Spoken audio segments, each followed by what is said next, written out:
Chaulkhowa rail ষ্টেচনত ৰৈ থাকে ল'ৰাটো। গন্তব্যস্থান ডিব্ৰুগড় জৰ্জ ইনষ্টিটিউট।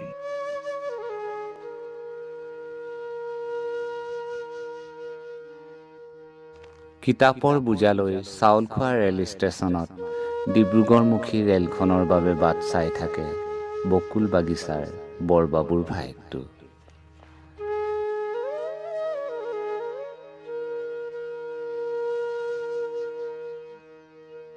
ৰেল আহে, ৰেল যায়, প্ৰতিনিয়ত অহা যোৱা কৰে এটা সপোন।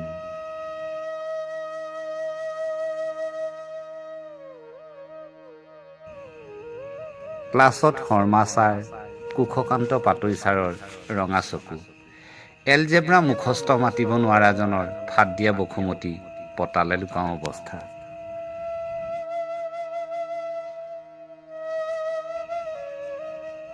তাহানিৰ সেই সপোনটো হঠাৎ হেৰাই গ'ল। সপোনটোৰ সন্ধানত মই ঘূৰিছোঁ অৰঙে দৰঙে। বুকুত লিখি ৰাখিছোঁ হেৰুৱা সপোনটোৰ শিৰোনাম, দেউতা।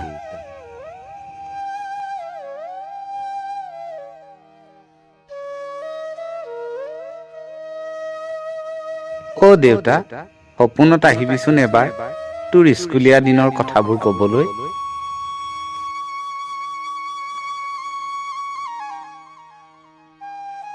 তোৰ স্কুলীয়া দিনৰ কথা বহুখিনিয়েই কলি, আৰু যিবোৰ নোকোৱাকৈ থাকি গ'ল সেইবোৰ আকৌ এবাৰ কবিহিনে দেউতা।